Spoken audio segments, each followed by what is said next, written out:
那6位出手，你身边的怕是互不周全。我要是不再前进，就此离开呢？世子，您不是这样的人。也对。世子，前后夹击，时局不利。用兵者被敌围困，难寻出路，该如何？那就杀出条路来。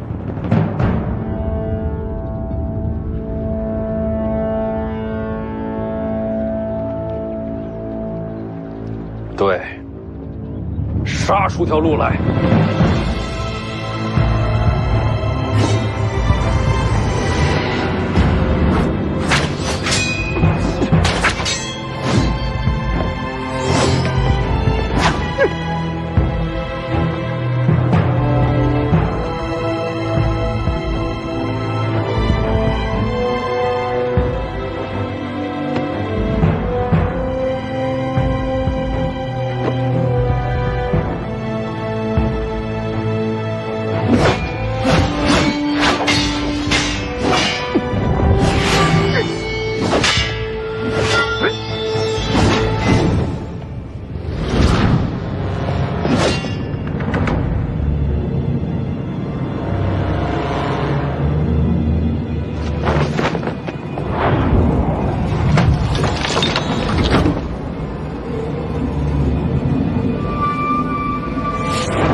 玄甲，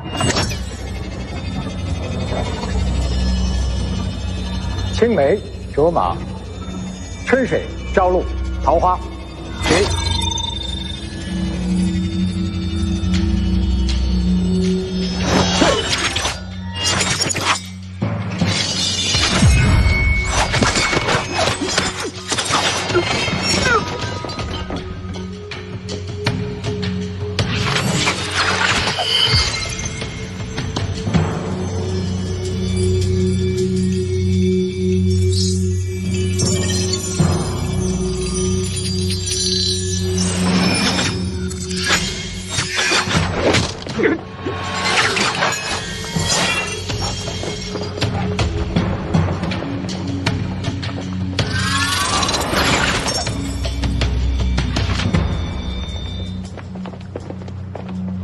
怎么不倒了？那一尾既然出手，拦不拦的也就没意义了。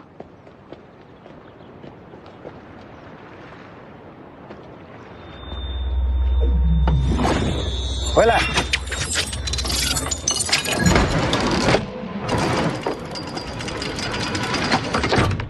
多谢前辈一箭之恩。多谢前辈6箭之恩，敢问前辈可是桃花剑神？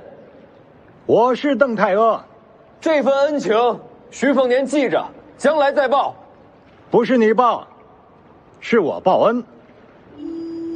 徐凤年，你娘是我远房的表姐，这也能攀上亲戚？带头的是真好。当年我在吴家剑中练剑之时，你娘对我有一饭之恩，有救命之恩，有授业之恩，这恩情太大，怎能不还？唉，只可惜你娘当年孤身入皇城时，我人在东海之外，待我归来，一切都晚了。你娘那一战落下病根，最终殒命。回想起来，我愧疚至今。我欠你娘的恩情，今日这6箭，算是还了一半。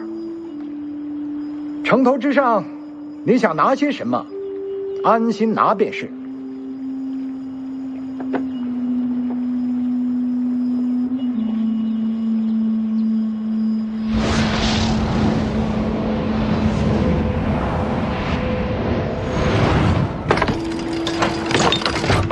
这12柄飞剑也算是追随邓某一生，今日赠于世子。这飞剑杀人之术，全在此匣之中，能不能够领悟得到，就全靠世子你自己了。这剩下的一半恩情，至此报完。世子，从此你我互不相欠。多谢。世子先把飞剑收了吧，回头收。桃花剑神的飞剑术，武林里的无上绝学啊！我知道，谁让我眼光浅呢？这时候，那个剑匣才是天下第一重要。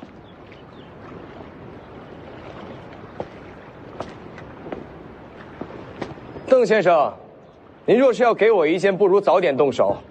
我在这边上等着，心里不是事儿。恩情还尽，因果结了，世子与我无关了。那我若是等会儿对徐凤年出手，您不出剑，我的剑已经送人了。邓先生这般身份，定是一言九鼎。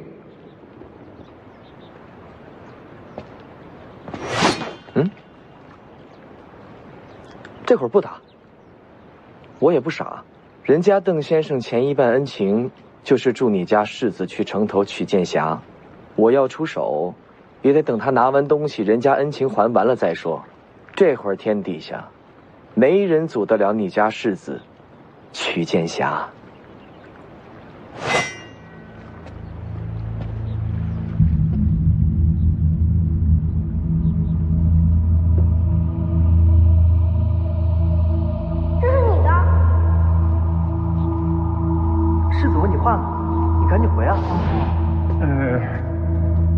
是我的。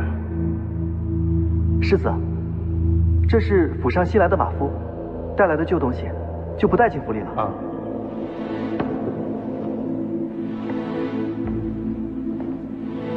这东西你带着多久了？带着很久了。这是你的就是你的，拿着。可以不要。我娘说了，陪着你的是缘分，也是情分，人和物都是如此。其实我也不太懂这句话，反正别乱扔旧东西，将来想要了哪儿找呀？哎。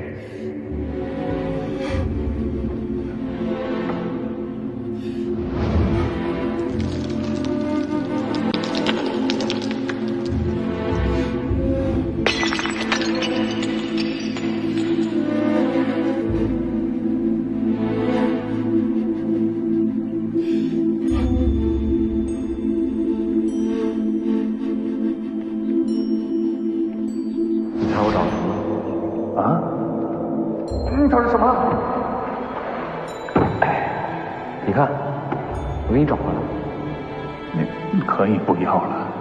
这么多年了，你一直带着他，对你很重要。那都是过去的事儿，干嘛否定过去的自己啊？没有曾经的你，哪有现在的你啊？不管怎么样，对我来说，你就是老黄。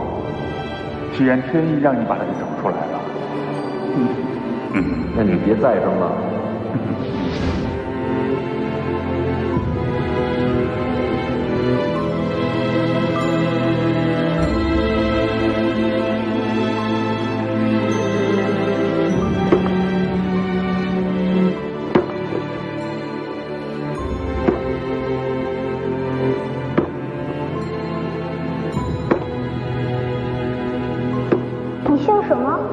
我姓黄。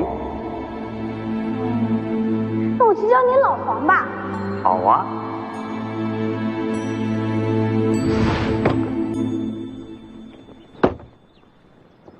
老狗，老狗，天下没有断了尾巴，没了归路。老狗，老狗，天下没有火里埋骨，天里辛苦。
剑，以金铁炼剑，以气血炼剑。今日，我借阴阳之机，星光之焰，借雷霆淬砺，乾坤作也。直至今日，终于建成。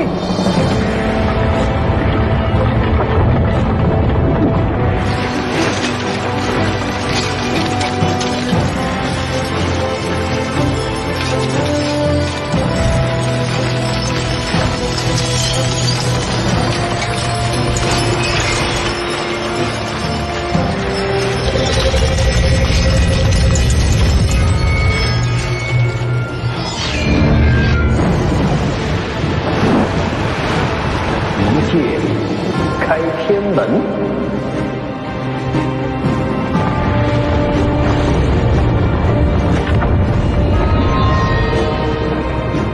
好一个剑神李成刚！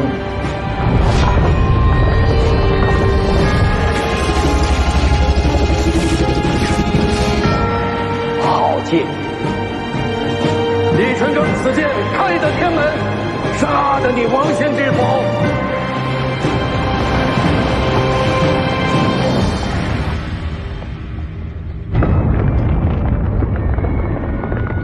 一个一剑开天门。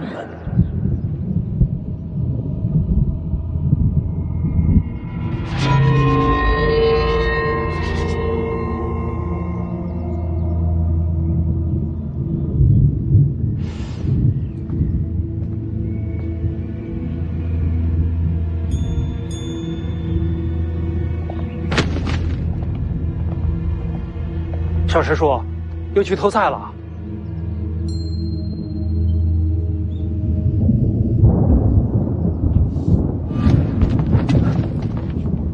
小师叔，这是怎么了？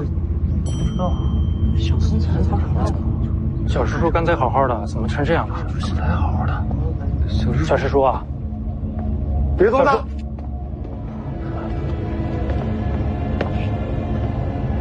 怎么回事？小师叔方才呆立在这儿，望着天边，突然就成这样了。哪个方向？那边。是东方啊。就地给他搭个棚子。然后呢？然后什么都不需要做，等他自己醒来。东皇发生了什么，能叫醒了你？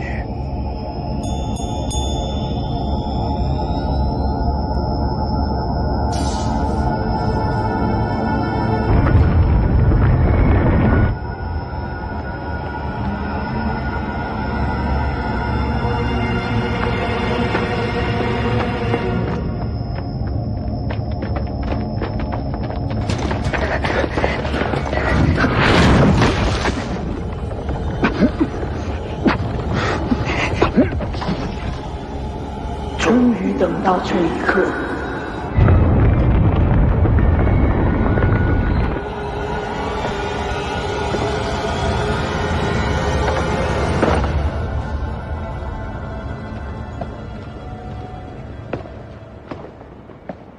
就没见过这么打架的，真是开眼界了。你说，他们还是人吗？是。哦。王先知我不清楚，李剑神绝对还是人。剑侠取回来了，那我可以继续动手了吗？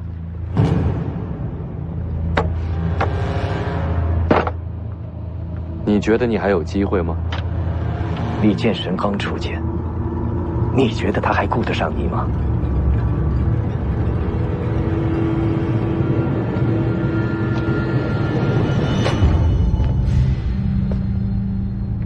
还有个人藏在这里。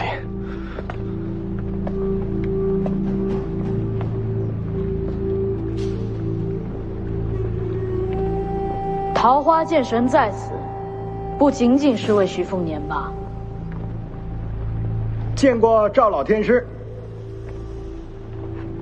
你认得我？虽未谋面，却也听闻过赵老天师的风采。也是难得。知道我的人极少，怎么就遇上一个？你运气不错。没明白。李淳刚和王先知动手之后，我就能杀你了。可偏偏新湖内，感受到武帝城外有绝世高手，便想着再等等。没想到等了个桃花剑神的报恩局。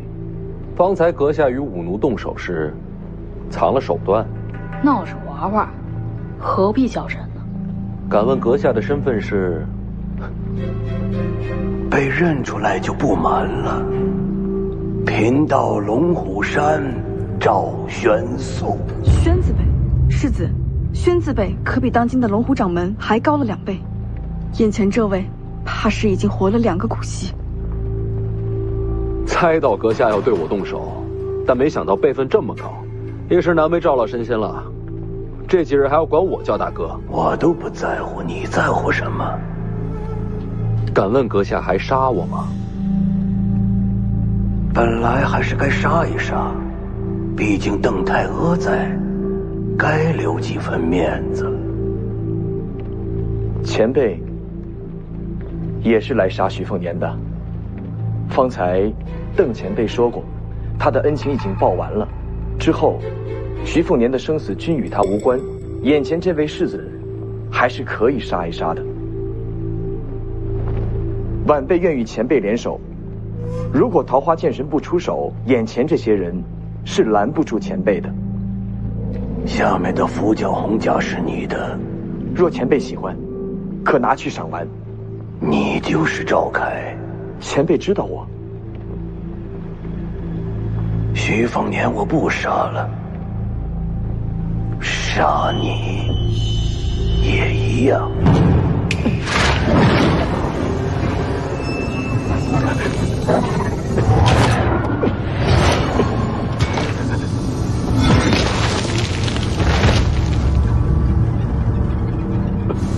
一具傀儡也想破局？晚辈要是说错话做错事，愿向前辈谢罪。徐凤年是大乱之因，你也一样。龙虎山既受皇恩，今日就取你性命还份恩情吧。这是疯了，你救他，赵老神仙，手下留情，他一路都在杀你。能不能说一下，就我这事儿，你怎么想的？你的绝路不该在这儿，还不走？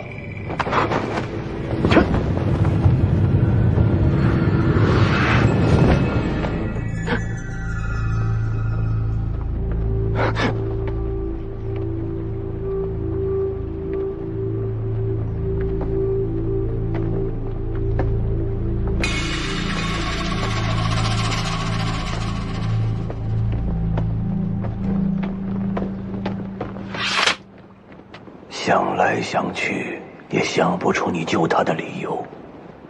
按常理来说，你应该是疯了。有可能，可我知道，你小子心思极深。你救他，必定是有一个极其重要的原因在。给赵老神仙赔罪。现在的年轻人真是越来越了不得。要不是邓太阿在，我真该杀了你。还请赵老神仙手下留情，放过那二位。反正将来都是你自己的结束。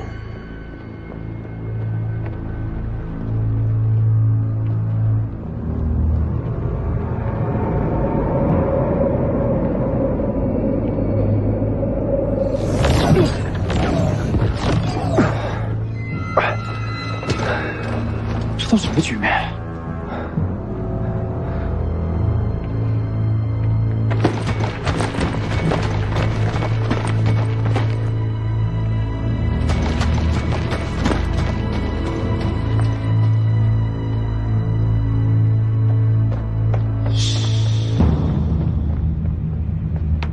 多谢老神仙。老神仙这次来武帝城，不仅仅是为了杀人吧？自然是为了开天门求飞升。天门，武学到了极致，就有飞升为仙的机会。要飞升，就要打开天门。我虽身如少年，内在却接近腐坏，毕竟等了2个甲子。老神仙连这都告诉我了。终于有了登仙之机。这些话说说也无所谓了。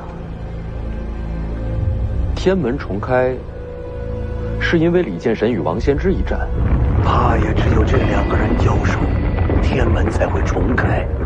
我没来错，天门将开，仙界重临，我终于能迈出这一步。桃花剑神此来武帝城，想必也是为了此事。你还说对了，我还真是为了天门而来。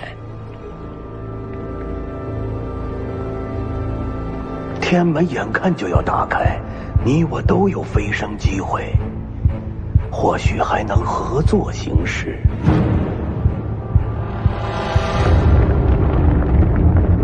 这2人全力交锋了。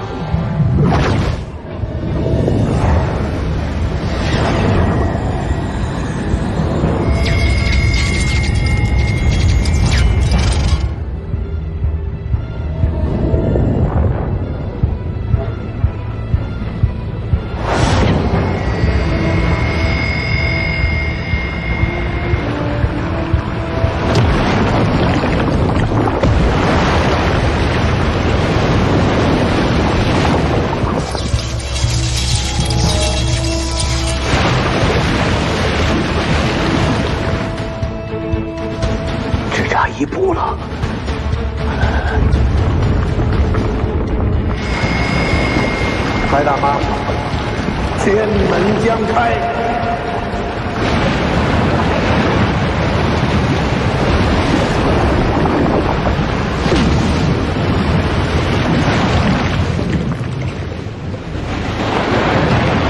胜负未决。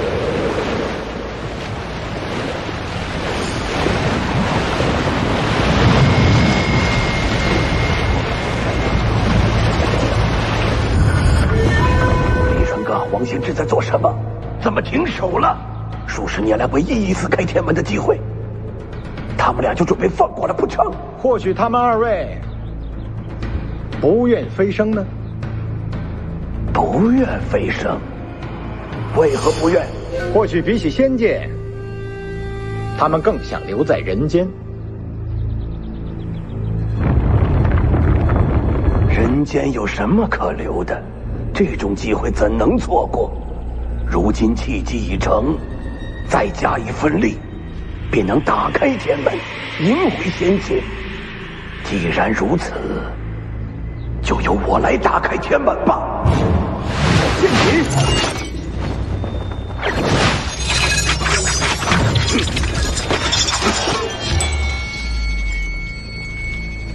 邓太阿，你做什么？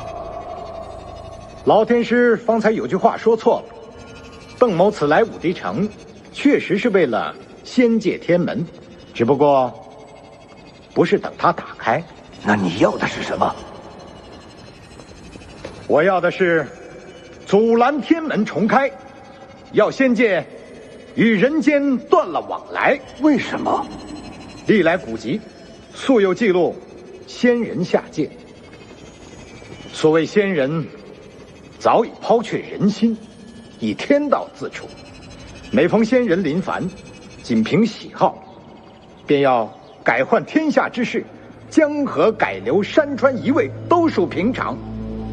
更有甚者，仅凭一己之好恶，便要断人间之生死，不知换来多少白骨累累。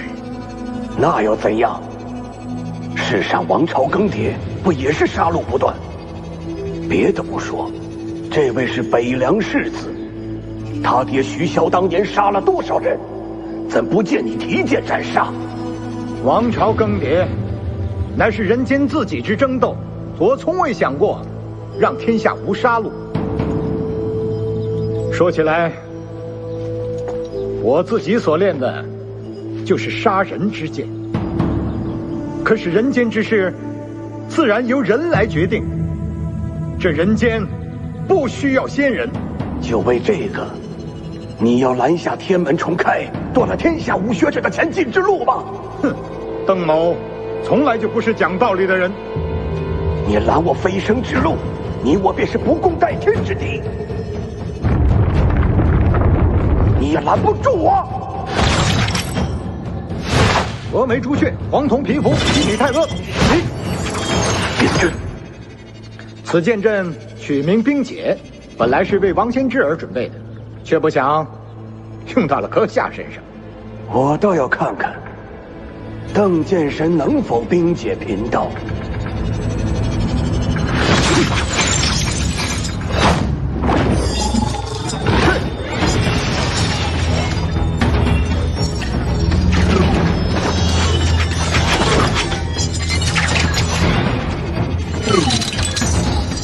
星辰之力，雷池之威。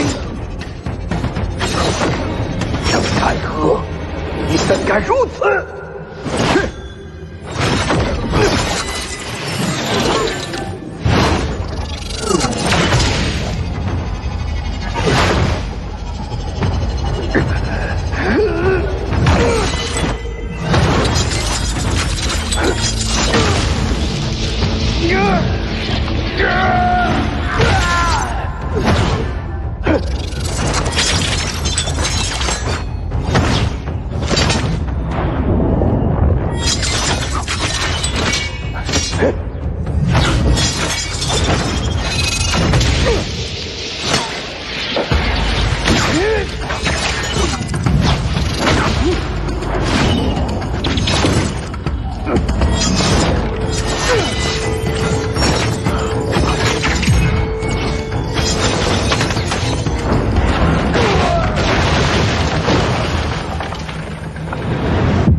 邓太阿，你走我飞升之路，我必要杀尽你血脉亲朋。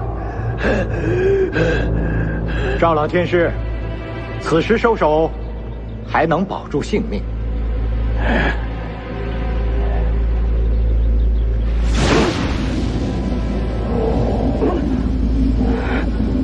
你这又何苦呢？如此作为，岂不是断了自己的生路？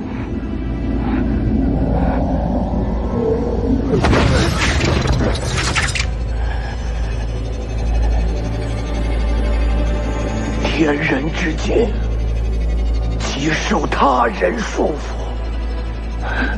这人间，我已待腻了。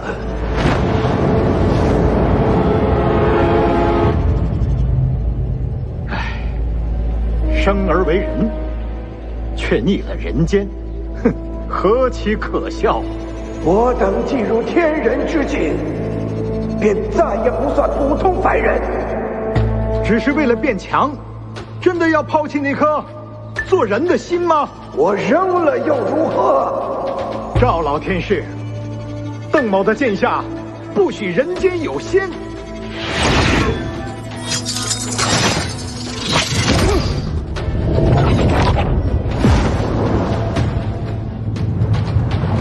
徐凤年，他既然与你有恩，我就让他死在你面前。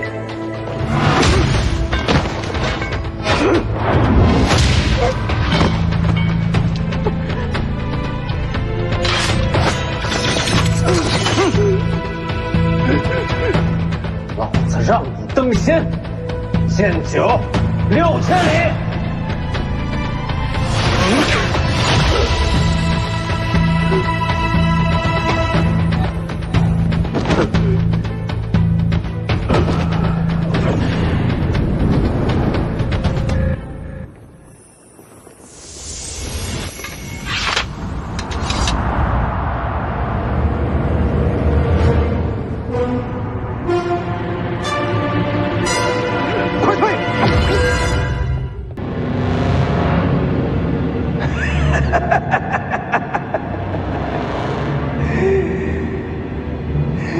吓我一跳，这般境地，就算是神仙也杀不了人了。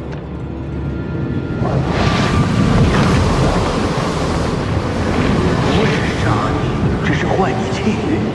徐凤年，你这身大黄庭终究不是你自己得来的，我将自身气运、武学之路都送给你，同时也是将我的劫数一并给你。若你从小习武，并无大碍。可现在嘛，你气机必将紊乱，天人难救。就算神魂俱灭，也要在邓太阿面前杀你才好。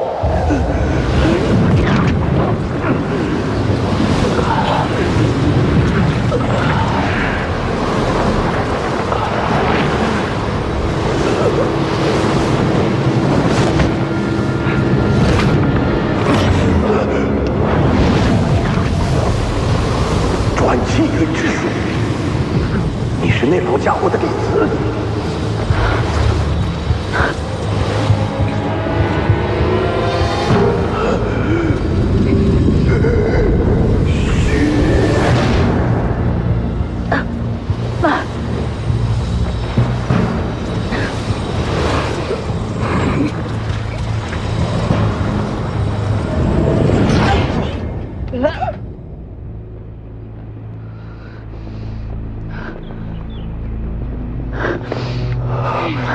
为什么救我？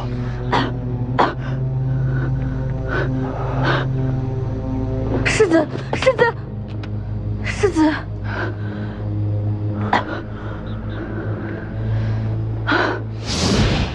因为在我最绝望的时候，你娘曾给过我一线生机。娘娘。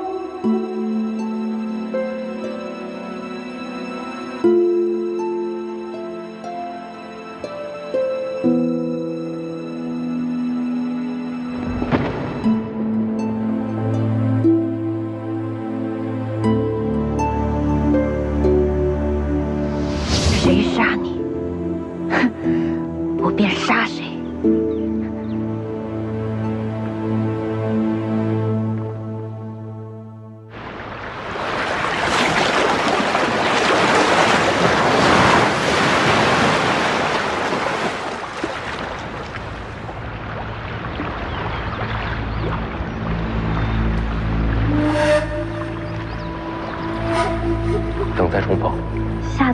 子2文。好，说定了。过年啊，给你点礼物。你属小狗的。我背后这丫头本世子欺负得，你们欺负不得。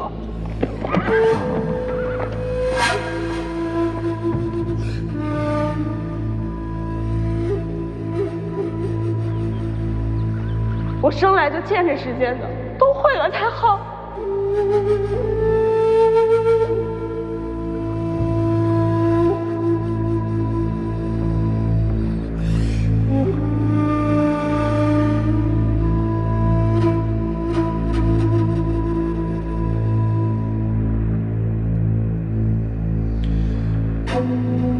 石凤年，你就算要死，也得死在我手上。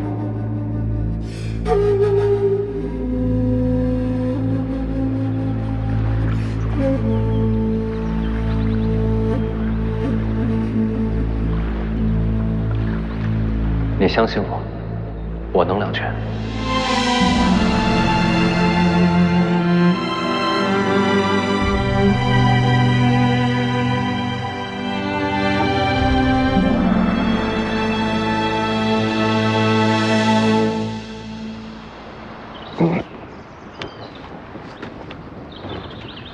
那丫头呢？已经走了。什么都没说？没说。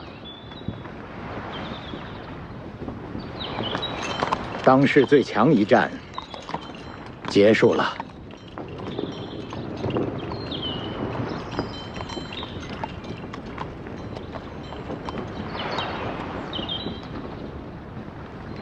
好像还行，就是有点晕。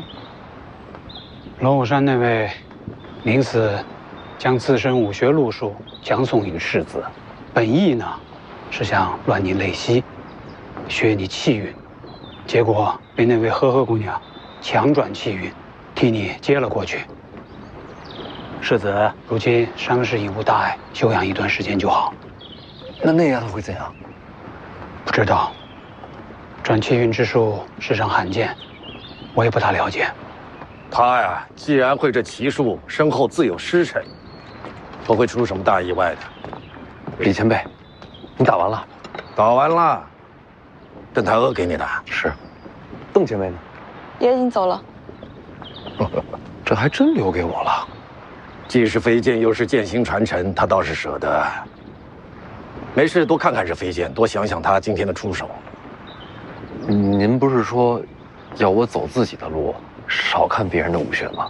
有我传你建议，别家武学还有什么必要去学？不过这邓太阿的飞剑倒是可以借鉴借鉴啊。就是这剑太秀气了，颜色还那么艳，小女娃的鉴赏水准不超过8岁那种。幸亏邓前辈走了，不然您还得再打一场。打就打呗，老夫打不过王仙芝，还打不过邓太阿了。东海之上，前辈输了，胜负未分呢，但再打下去怕是要输。没打完，不打了，再打下去要冲开天门了。真有仙界，仙人有什么不一样？嘿，都是自认为仙人的蠢材而已。您知道所谓仙界的秘密？那种破事你现在用不着知道，就你这身手啊，那地方的事对你来说还早着呢。您说什么就是什么。不过话说回来，这一战既然没打完，就不能算输，没准打下去就是王仙芝油尽灯空的。哎，输了就输了。王仙芝底子扎实，悟性又高，修为稳步上升。这些年来占尽天下高手磨练自身，我毕竟耽误了几年，又少了条胳膊，赢不了。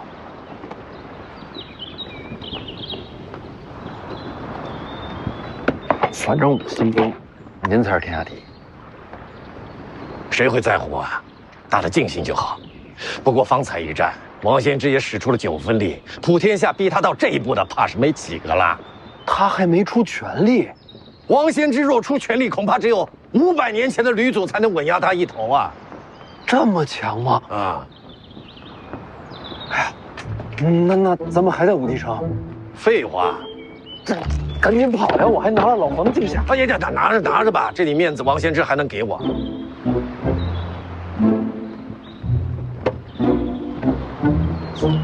那什么，那您面子有多大？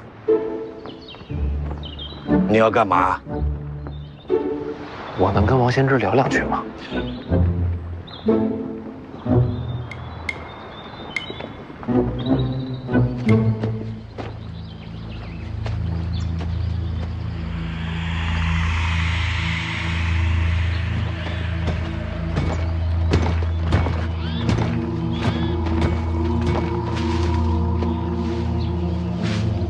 龙虎山的人为什么要杀你？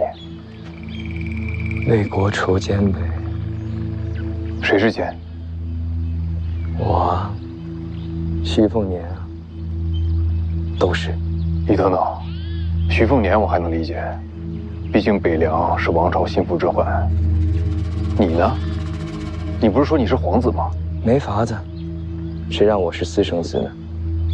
我杀徐凤年，本质就是为了调戏天下战乱，借机长兵。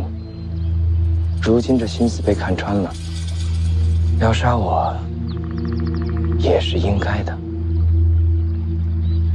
谁看穿你？龙虎山？龙虎山就是打手，背后的主使者八成是张居禄了。那老头精得很，瞒他太难。所以，你理解龙虎山杀你的缘由？挺理解的。换我，我也杀。杀我一人，消除未来乱局。我既然不甘平庸，一个后果，当然自个儿接着，不怨别人。你连背后主使都猜到了？是啊。那你怎么还一脸想不明白的样子？我就是想不明白，他为什么要救我。福将红甲都认出来了，一路杀他也坐实了，他跟我只能是不死不休啊！凭什么救我？想和你化敌为友。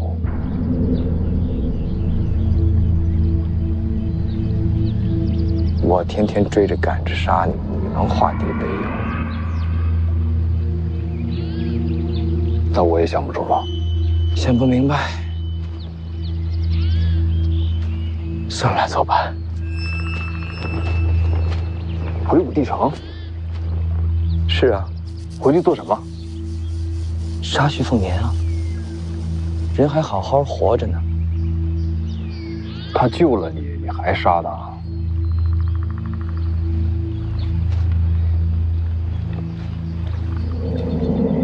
我心里是感激他的，但这跟杀他不冲突。人生两难全。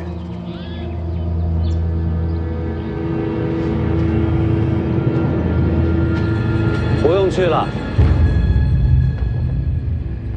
大师傅。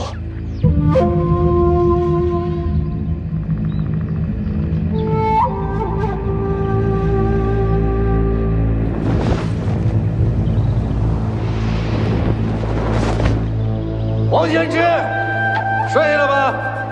聊聊啊。这么喊人能来吗？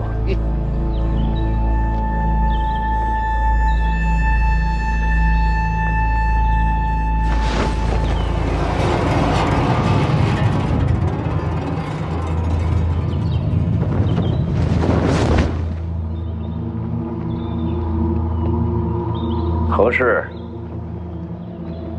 这小子找你。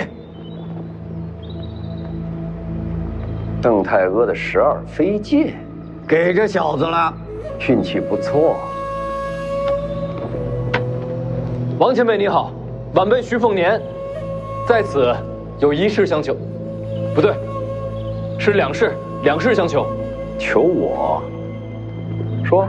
这第一件事儿，是想请王前辈借辆好马车。不瞒前辈，有伤在身，回城不想走水路了。你杀了武帝城6名武奴，又抢走了见九皇的遗物，如今又跟我要马车。那6人并非为我所杀，我也没那本事。至于老皇的遗物嘛，我会给前辈一个交代。怎么交代？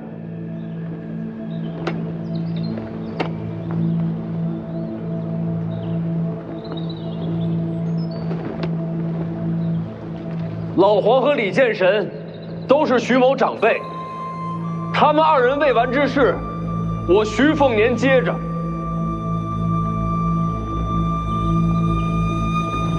老黄力战身死，是武者归宿，无怨无悔。这件事儿，我从未怪过您。至于李前辈今日一战，也输了，胜负未决。好，胜负未决，1败1平，都没能赢你。王前辈，给晚辈一些时间，我徐凤年在此指天发誓，我终有一日会重回武帝城，替老黄，也替李剑神，与阁下再战一场，决胜东海。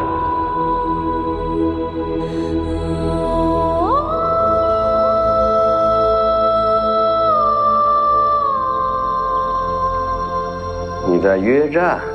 正是。不仅约战，还要赢你。如今的年轻人胆子真大呀！行吧，那我也疯一把。我这辈子从来没赢过你，王献之，这最后一次机会，我就托付给这小子了。你信他吗？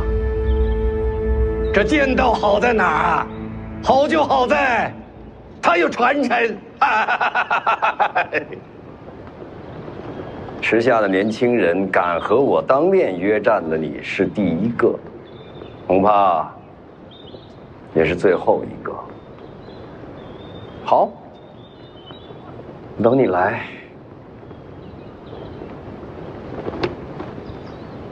多谢前辈。重回武帝城之时，我会把马车还给前辈。我会让人把马车给你。这第二件事儿，是我听人说，我娘当年遇袭之日，您也在京城，您一直在查害我娘的凶手。小姐过世起，就一直在查。这些年追查凶手，整理出来的东西都在里面了。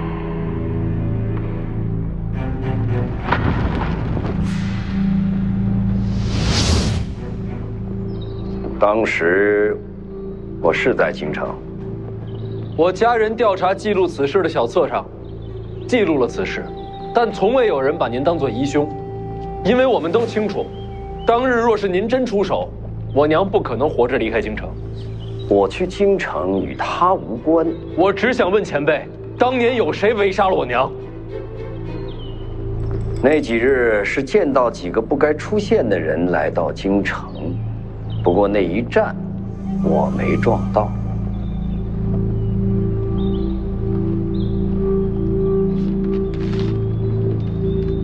这个人当日在不在京城？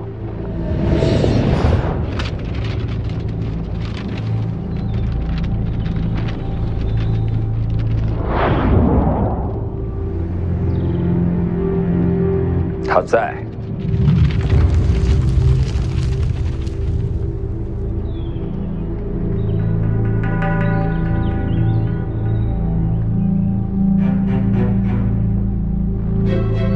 多谢前辈。除他之外，还有谁在？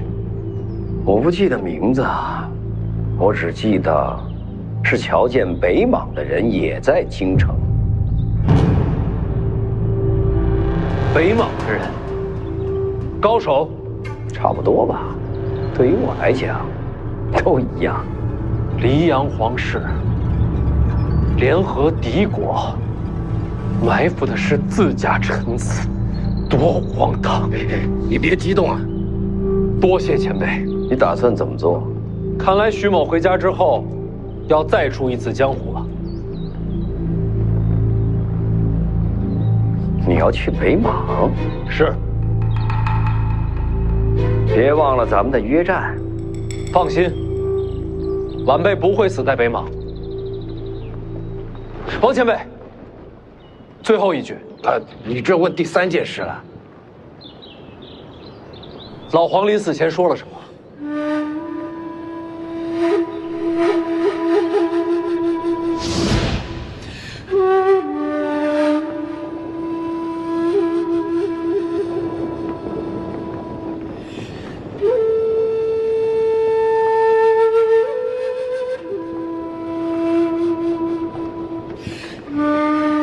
来，给少爷上酒。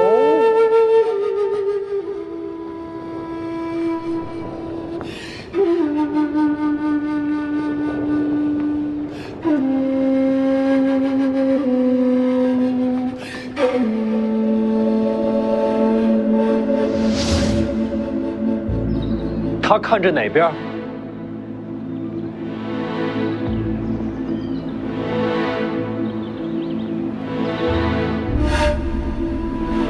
北。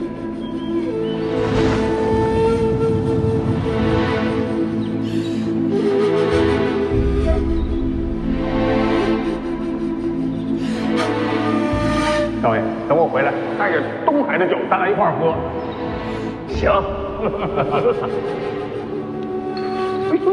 都这么满。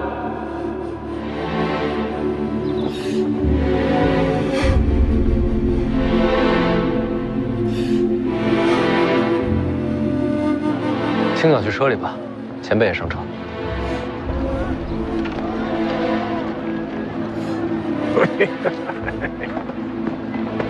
世子先走，我把船上凤子云兄弟叫上，回头就赶过来。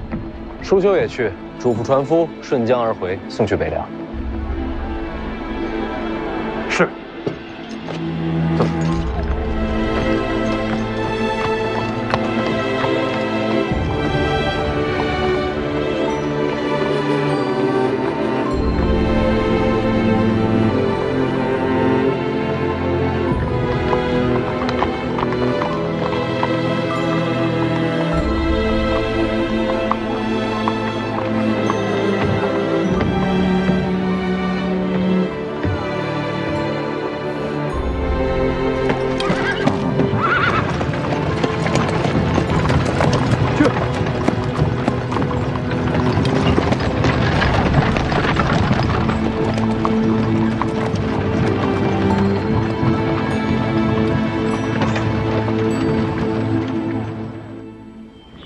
西蜀，曹长卿与西楚公主已然到了蜀地，楚国余孽蠢蠢欲动，朝堂认定蜀地将有大乱。这是机会。正是，朝廷需要有人去蜀地平乱。难道是我？还能是谁？可是，按理说不该轮到我。许萧不能去。西蜀若归北凉，天下都要姓许了。顾建堂呢？顾建堂告病，陛下也不敢放这样的猛虎出山啊。也对，西蜀掌兵必须是陛下信任之人。大叔，可是还有其他几个皇子在，那几位，谁愿意去与曹长卿对决生死啊？犹豫的犹豫，忌惮的忌惮，这是千载难逢的机会。我把这奔赴西蜀掌兵平乱的差事，替你拿到手了，这是陛下必知。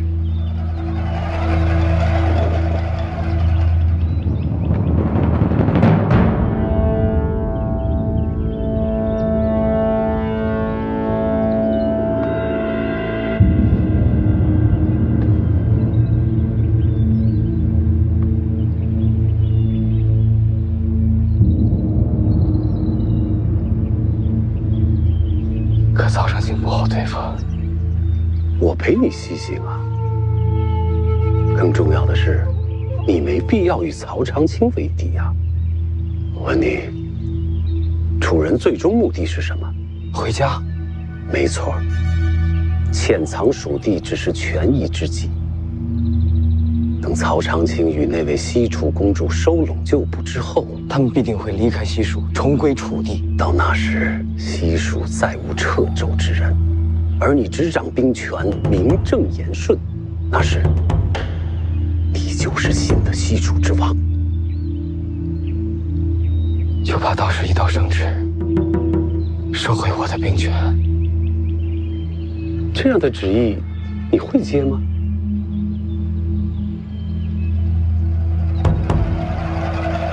当然不会。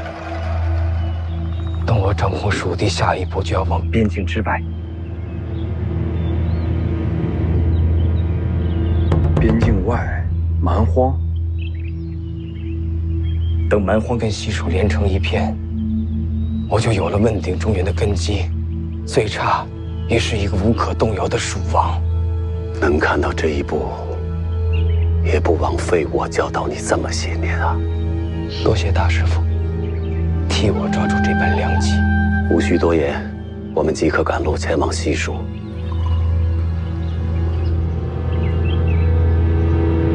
这人是谁呀？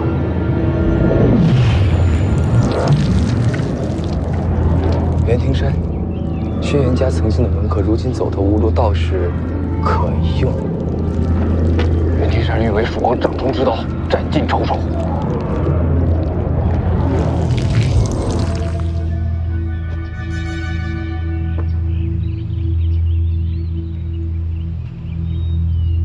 这人间终于给了我一次机会，一个一飞冲天的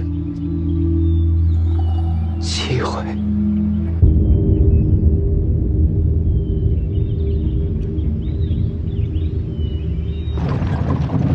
终于返程了。哎，小子，邓太阿的飞剑再让我瞧瞧。青鸟，帮我打开。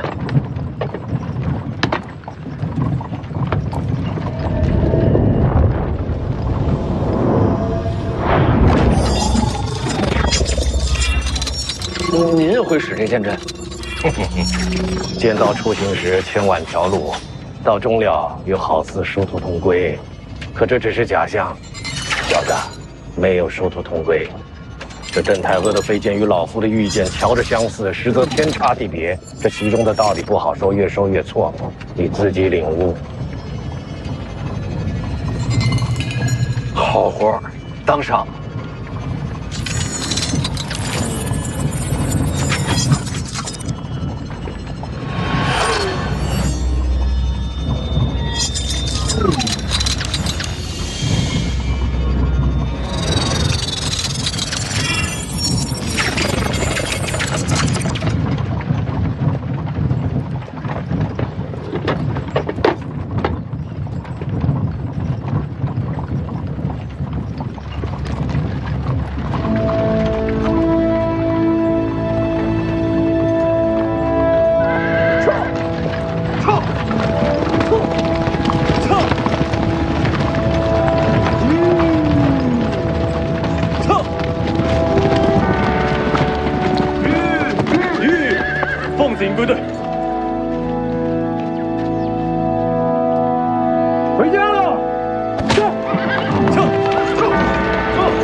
大师傅，这一路为何转了这么多方向？别让人给堵上。会有人堵我吗？办事总要小心。那为何不快马加鞭？总要让马有休息的时候啊，不能跑一半把马给累死。大师傅，我看毛先知与李成刚，他们都快能飞于长空了。借真气而已。你能吗？你说呢？徐凤年也踏上归途了，这您都知道？我让人远远盯着，这一路歇息时都有眼线回报徐凤年的行踪。还用让人盯着他吗？要是我能成为蜀王，就可以不用杀他了。我一路在想，你说在武帝城时，徐凤年救你一命，这事儿确实说不过去。会不会是徐凤年知道咱们要去西蜀找兵？这密旨他怎么会知道？就算他知道，为什么要救赵凯？西蜀北凉可谓犄角之势，徐凤年是下一任北凉王，若是和蜀王联盟，那就真的安枕无忧了。这么说倒有点道理，还是说不通。徐凤年怎么可能远隔千里还知道朝堂对策？再者说，武帝城时，大师傅还没有来，连我都不知道自己要去西蜀。不管怎么说，徐凤年都没有理由救你，这事儿透着古怪。所以我让眼线观察他这一路的行程。您哪来那么多眼线啊？活了这么多年，总该给自己培植些势力，这些势力将来都是你的。大师傅，若没有您，我活不到今天的。若没有你母亲，我也不会有今日。行了，不说这些了。这些天眼线回报，徐凤年一行确实往北凉而去了。从路程看，他们就算想拦我们，也不可能。那就万无一失了。然而这些天，徐凤年始终在马车内未曾露面。是受伤了？不知道。您的眼线总不能拦路查人吧？徐凤年一行快经过广陵了。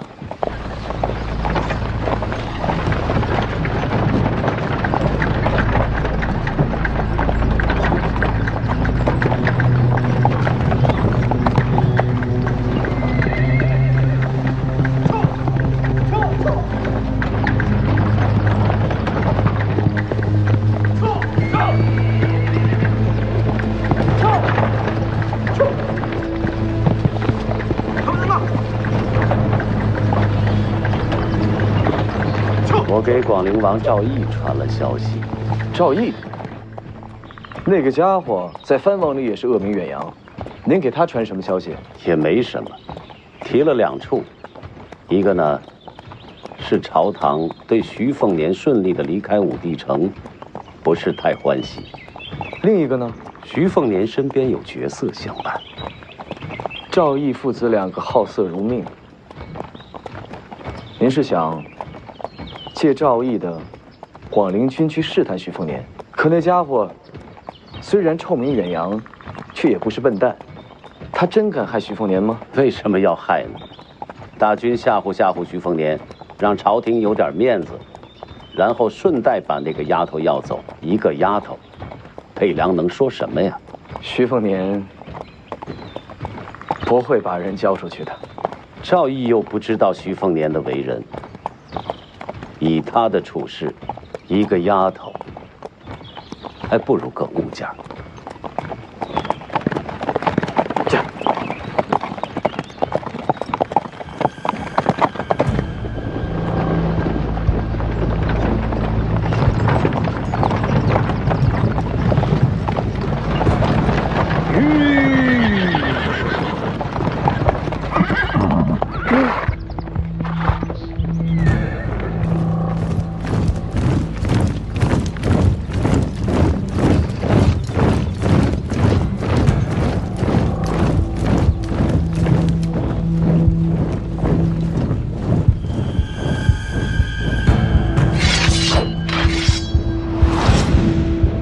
李前辈，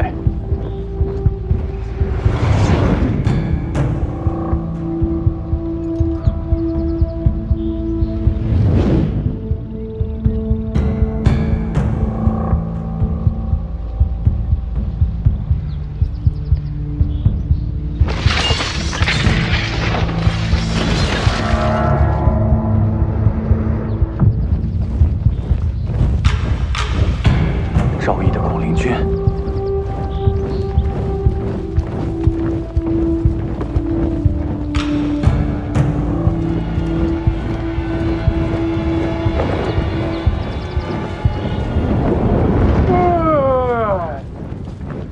先辈，这怕是要过千了。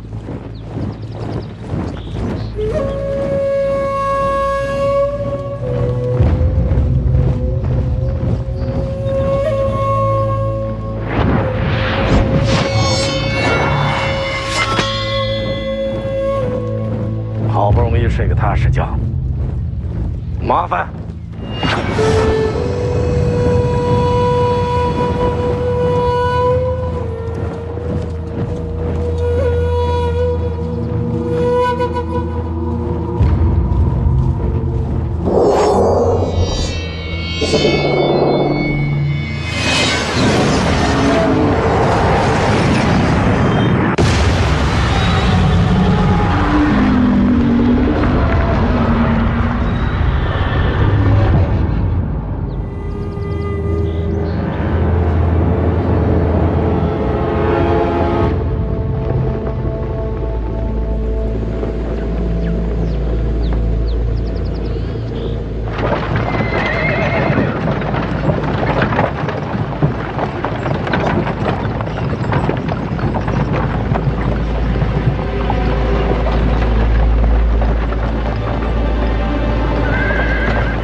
人们都以为啊，你会永远的把自己困在听朝廷的顶上。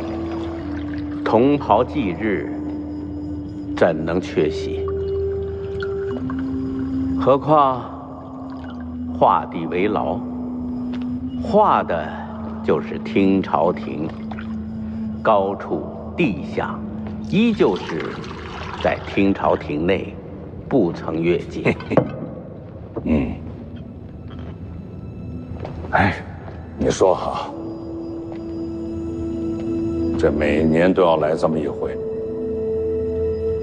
这身边的人呢，是越来越少，这灵位却越来越多喽。总算换回了一场人间太平啊！可他们都看不到了。他们在看，一直在看。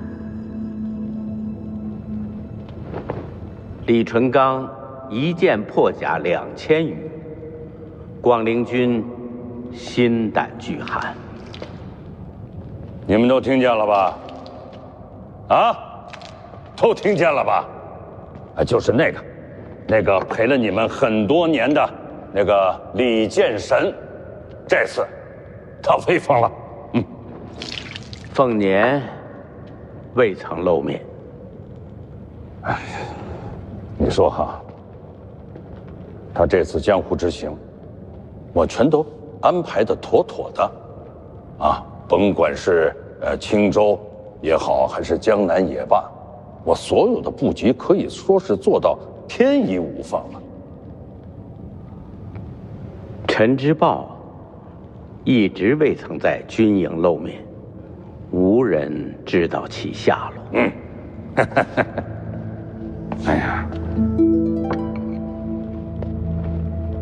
凤年这孩子呀，在我的布局之下，竟然弄了一场瞒天过海，把我都给骗了。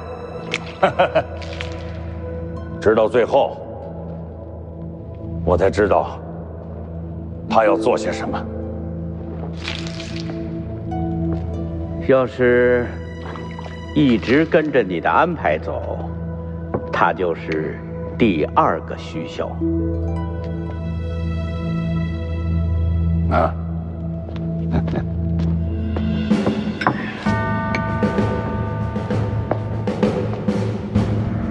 他选择了一条与我不同的路，是一条我从未敢触碰过的路。我的儿子徐凤年，他将打破我的枷锁，以自己的方式面对众生。他就是下一代的北凉之王，他会守住咱们的北凉大旗，镇守住咱们一起打下来的天下。这样的未来，这样的北凉王，你们还满意吗？